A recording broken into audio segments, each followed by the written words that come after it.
It's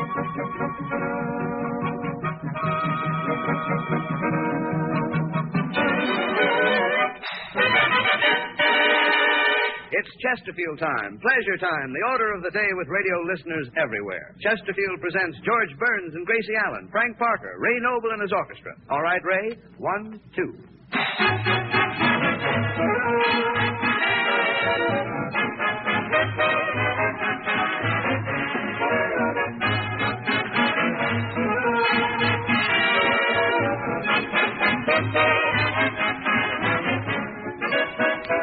This is Paul Douglas speaking, and last week I told you how Chesterfield's tobacco buyers visit the leading markets of the world to get the best cigarette tobaccos.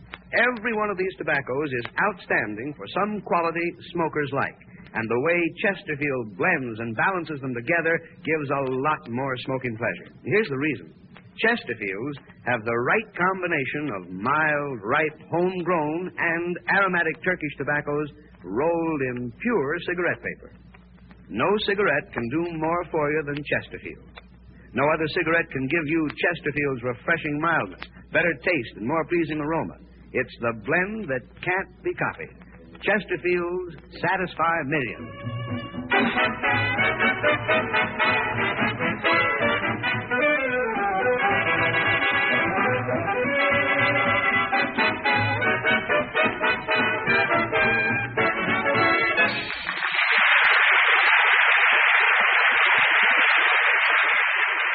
Campers have their weekends under the pine trees. Swimmers have their weekends under beach umbrellas. Astronomers have their weekends under the stars. But George and Gracie have their weekends under their hats. In other words, Chesterfields give you chest two fools, and here they are, George and Gracie.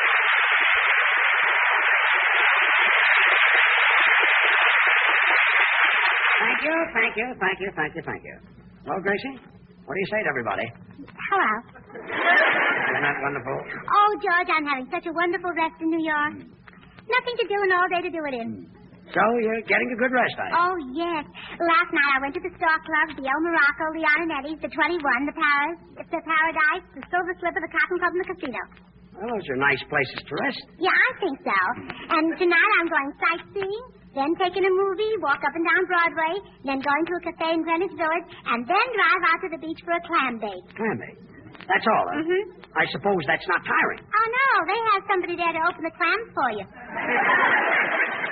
But those nightclubs, what would you call going to 20 nightclubs? I'd call a taxi. I'd call you an imbecile. Are they cheaper than taxis? Much cheaper, yeah. I say, George. Oh, hello, Ray. George, I'm still wondering about the type of humor you want from me on this program. I don't want any humor from you, Ray. I can tell the jokes on this program, and I can tell good ones, too. All right, then tell me if this is a good one. I say to you, George, I went duck hunting last week, and I didn't shoot a single duck. And you say, why not? And I say, because I couldn't tell the single ones from the married ones.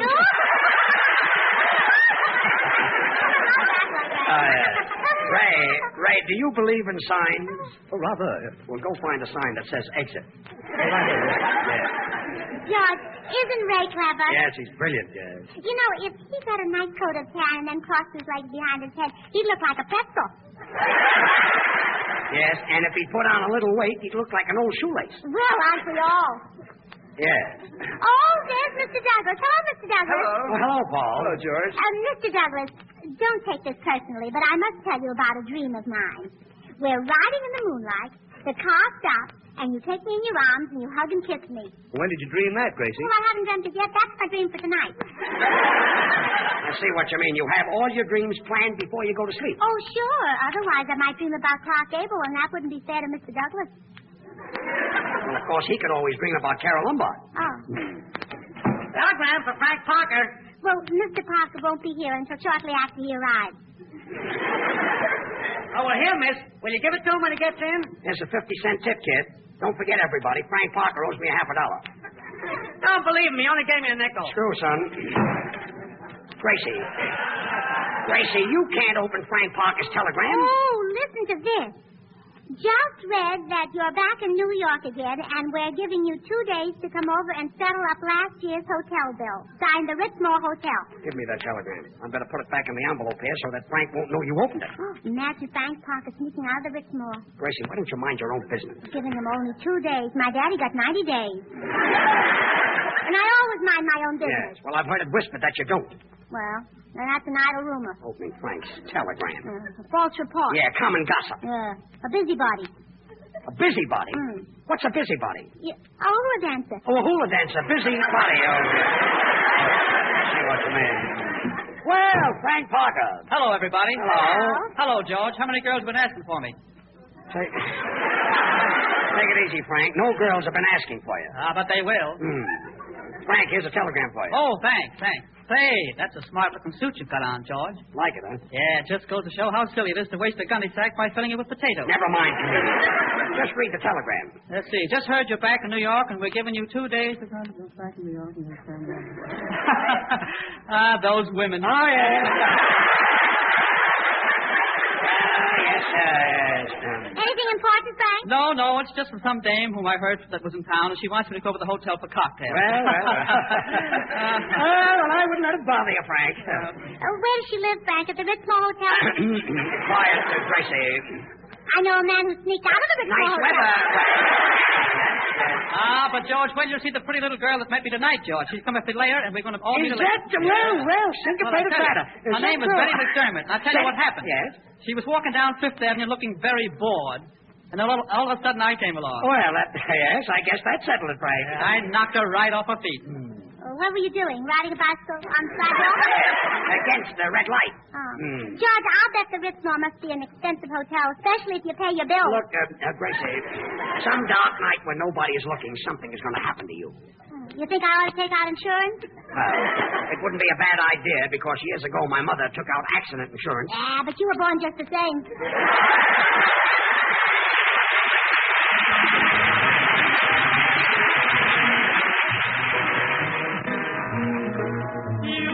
To my head, and you linger like a haunting refrain, and I find you spinning round in my brain, like the bubbles in a glass of champagne. You go to my head, like a sip of sparkling burgundy brew, and I find the very mention of you, like a kicker in a jaloopa-pa-pa-too. The thrill of the thought that you might give a thought to my plea cast a spell over me. Still I say to myself, get a hold of yourself, can't you see that it never can be? You go to my head with a smile that makes my temperature rise, like a summer with 1,000 Julys. You intoxicate my soul with your eyes. So I'm certain that this heart of mine has the ghost of a chance in this crazy romance. You go to my head. You go to my head. The thrill of the thought that you might give a thought to my plea cast a spell over me.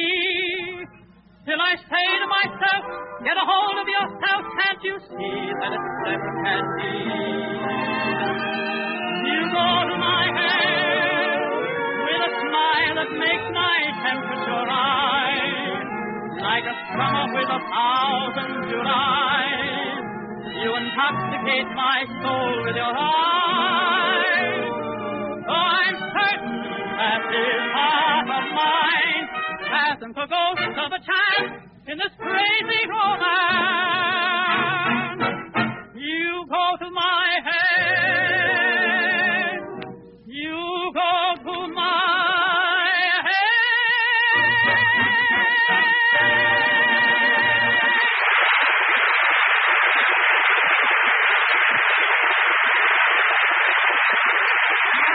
Frank Parker singing You Go to My Head. That was really beautiful, Frank. Oh, thanks, George. I just hope that Betty McDermott was listening in. She gets such a kick out of me. So do you. Hello? Oh, just a minute. Oh, it's probably Betty. Gracie, you want it on the phone. Oh, all right.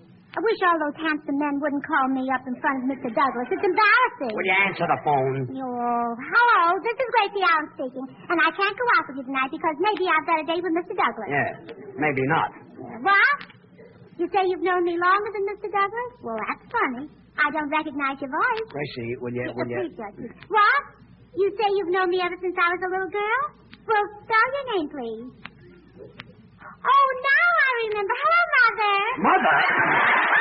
Well, I'm really surprised she could spell her name. How are you, Mother? Really? Oh, poor Unky. How's Daddy, Mother? He is? Oh, poor Unky. How's my little nephew? Yeah? Oh, poor Unky. How's Unky, Mother? Look, Gracie, will you break this up? Mother, will you give Unky this message for me? Here it is. Goodbye. Well, that's a smart message. Gracie, what's the matter with your uncle? Well, Judge, you know where Unky's right leg used to be? Where his right leg used to be? Yes. Well, I've got a rough idea.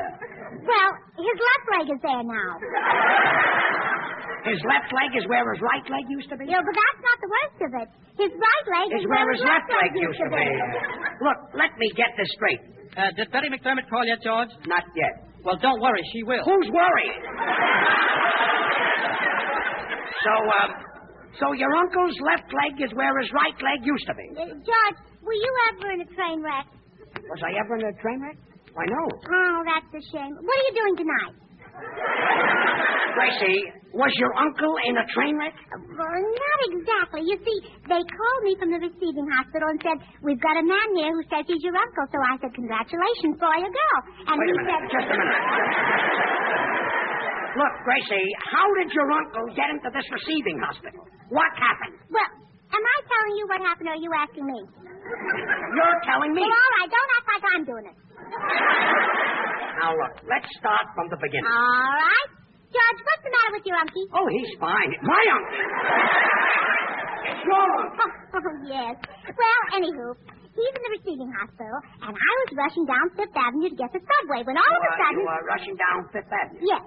The subway is on 7th Avenue. Yeah, I know, but all the nice stores are on Fifth Avenue. Oh, I see, yeah. So I thought I could run for the subway and do my window shopping at the same time. That's because you were worried about your uncle. Well, certainly.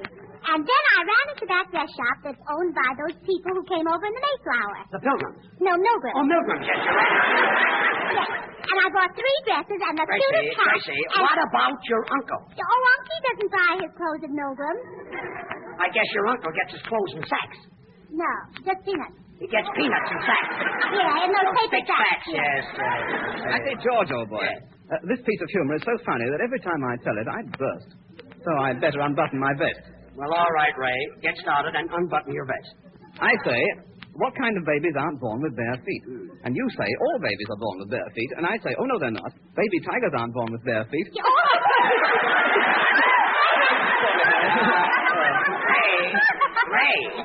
Ray, you can button your vest. Oh, righto. Betty McDermott hasn't called yet, Not George? yet, Frank, not yet. Well, I hope she gets here before I leave. You know, the kid's had enough tough breaks as it is. Gracie, your uncle is in the receiving hospital, remember? Oh, yes. So, I finally got to the hospital and my heart was pounding. So I ran... Well, just listen to it. It's still pounding. So Quiet, somebody at the door. Come in. Good evening. I'm looking for Miss Gracie Allen. Gracie Allen. Am I a short girl with 3 Look, black hair and baby blue eyes? mister, what can we do for you? Well, I dabble in surrealism. My name is Charles Wentworth Spencer Lawrence, artist, critic, and bohemian. Well, how do? And I'm Flatfoot Fuji with a Floyd Floyd. How do? Miss Allen, I've been admiring your surrealistic paintings in the Julian Levy Gallery. Well, who hasn't? Miss Allen, would you mind telling me how you got your inspiration for that painting of yours called The Love Life of an Hors d'oeuvre? The love life of an hors d'oeuvre? Oh, that's the one I painted with my daddy's shaving brush. Well, it looks it. Oh, but I'll never be able to paint another one like that. Why not? Well, on account of my daddy is using an electric razor now. Well, that's a pity. I say, George, what do you think of this one? I say, I went to see a play last night, and when you say on borrowed time, then I say, no, on borrowed money. Ray, you can button your vest again. Rather, yes. Miss Allen, I'm here to invite you to an exhibition next week at the Boston Art Institute. They're hanging one of my paintings. Oh, thank you. And you must come to Alcatraz. They're hanging one of my brothers. Goodbye. Everything happens to me. Betty McDermott hasn't... No, not yet, Frank. Not yet. Well, anywho, George, my uncle's left leg is where his right leg used to be. And his right leg... Gracie, you know, you remind me of a package of Chesterfield. You mean because I satisfy? No, because you never dry up either. Oh. I don't get it. You don't. Well, get this. I don't want to hear any more about your uncle. But I do, George. Gracie's aroused my curiosity. Oh, Mr. Douglas, have I really? Well, Paul, you got into this. You get out. Well, what I meant was, how could your uncle have his right leg where his left leg used to be and his left leg where his right leg used to be? Mr. Douglas, did you ever put your pants on backwards?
Beautiful, Ray, beautiful. Your violinist has such expression. Oh, he can't help that expression, George. He's scared to death of his wife. I thought you'd understand. And now Gracie will sing When a Principal Fella Meets a Cinderella. Sing it, Gracie. Oh, wait a minute, Ray, wait a minute. George, do you think Mr. Douglas would be interested in a little N-E-K-K-I-N-G? N-E-K-K-I-N-G? That's wrong. I know, but it's lots of fun. Wait a minute, Ray, wait a minute. George, did I tell you how smart I am? I left my umbrella on the streetcar this morning. And that proves you're smart. Sure, it wasn't raining. Wait a minute, Ray, wait a minute. George, did you hear about Joe Gordon's twin brother winning the ball game yesterday for the Yankees? Joe Gordon has a twin brother? That's what it said in the paper. Gordon's double wins ball games. The song.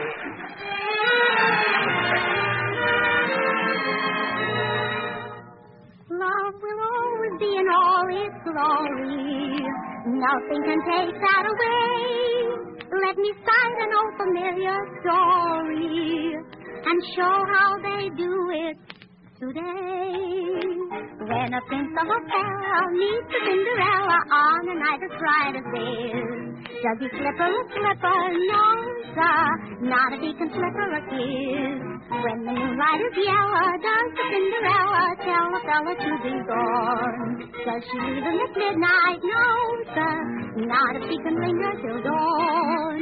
Arm in arm, they dream while they're dancing to the sound of a trumpet wail.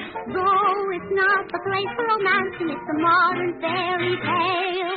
When a prince of a fella meets a Cinderella and he whispers, would thou woo? Does she cuddle up closer? Yes, sir. Honey, how's about it with you? Well, good evening, Prince Charming. How do?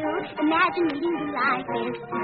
Just I'll slip me a slipper. Nay, nay. Not if I can slip me a kiss. Art thou feeling romantic? Just I drive you frantic. Oh, wouldst thou like a cigarette? If I don't disappear at midnight, will that get our story upstairs? In my arms I'll dream while we're dancing to the sound of the trumpet wail. Though it's not the place for romancing, it's a modern fairy tale. When a prince of a belle meets a Cinderella and he whispers, would thou woo? Does she cuddle up closer? Hey, nanny, nanny, honey, how's about it with you? I'll laugh a day.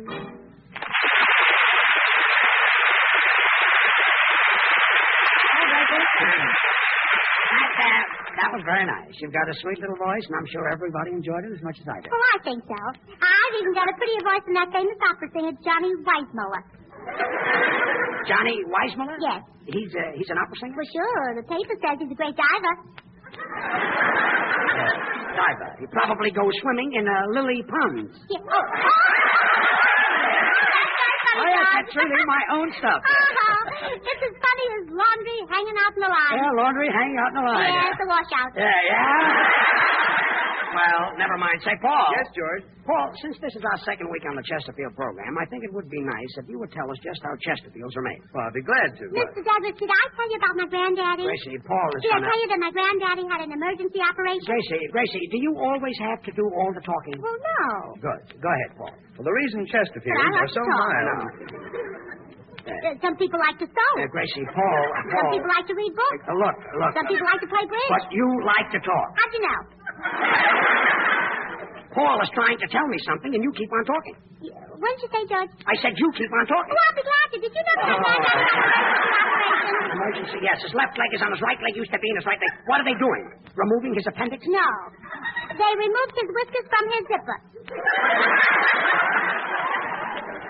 They removed his whiskers from his zipper? Yes.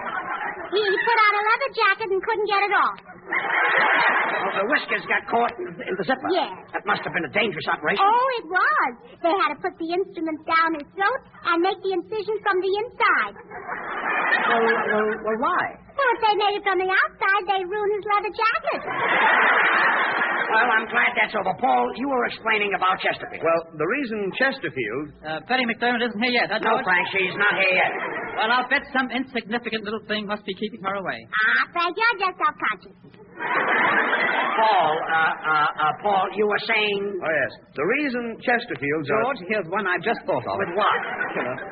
I say, George, do you want to buy a milking stool? Then you say, why do you want to sell it? Then I say, because I can't get any milk out of it.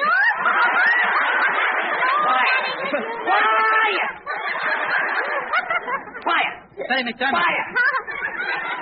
Gracie, this goes for you and everybody else on this program. For 10 minutes, Paul Douglas has been trying to tell me something, and he's going to finish it. And I don't want to hear one sound out of anybody. Oh, you won't hear a sound out of me. Good. I'm all through talking. Good. Go ahead, Paul. As I was saying, the reason Chesterfield... And not a sound out of anybody else. Don't help me. Some people never know when they're through Go talking. ahead, Paul. The reason Chesterfields give smokers more pleasure... Now, after you finish saying something, as soon as you keep Gracie, on speaking, because all people know when Look, they're talking. I'm going to give you a little hint. Shut up. You mean be quiet, huh? Yeah. Keep your mouth closed. Don't say a word, huh? No. Keep still? Yes. Like this? Yeah, like that. Now, go ahead, Paul. The reason... For how long? Look. Everybody in the... Oh, come in. Where's Frank Parker? Oh, there you are, Mr. Parker. I'm Mary Kelly. Remember? You had a date with my sister last week, but she wouldn't show up, so you took me out instead. Hello, Mary. Mary? She's big enough to be the Queen Mary. Now, listen, George, you've got to help me out of this jam. I've got to get rid of her because Betty will be here any minute. Well, what's Miss Kelly doing here this week? Well, you know how it is, George. She's probably infatuated. I'm infatuated. Oh, don't worry, Miss Kelly. You can reduce. Frank, you got into this jam and you get out. Well, Miss Kelly, I hate to dash your hopes this way, but I didn't ask you to come up here tonight. No, but Betty McDermott did. Betty McDermott? Yes, she sent me to keep her date with you. Well, believe me, she's got some nerve. No, it isn't. She's paying me. That's a nice TL for you, Frank. Frank, if they paid you to go out with Miss Kelly, you'd be living in the fat of the land. Gracie, listen to me. You shouldn't say that. All Miss Kelly needs is just a little exercise. Exercise? What kind of exercise? Just push yourself away from the dining room table 3 times a day.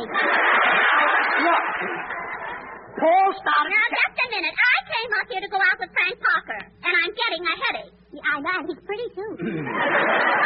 Frank and his silly dates. Oh, yeah? Well, you can kid me if you want, but I bet the girls on the coast will be glad when I get back to Hollywood. Oh, sure. So will the girls in New York. Now, look, I've had enough of this. I say, George, is this one any better? I don't think so, Ray. Well, then how about this one? I say, did you know they have a nightclub in New York for little babies? Then you say, a nightclub for little babies, and I say, yes, the Stork Club. Ray, you better hurry or you'll miss them. Oh, righto. Miss Kelly, why don't you have Frank take you to the El Morocco? I don't think we'd be able to get in there. Oh, sure you would, Miss Kelly. All you have to do is turn sideways.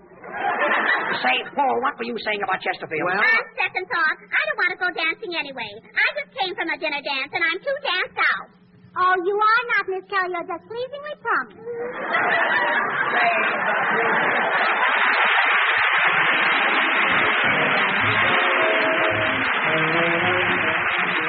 There's an old saying, be sure you're right and then go ahead. Well, Chesterfields have the right combination for giving smokers more pleasure. A can't-be-copied blend of the world's best cigarette tobacco. So go right ahead and make Chesterfield your cigarette.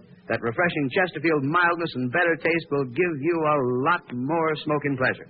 And Chesterfield time is pleasure time. Music, comedy, and sports every week on your radio. Thursdays and Saturdays, Eddie Dooley's last-minute football news.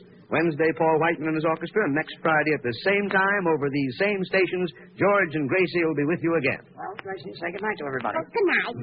But if I'm not too inquisitive, Mr. Douglas, are you going to drive me home?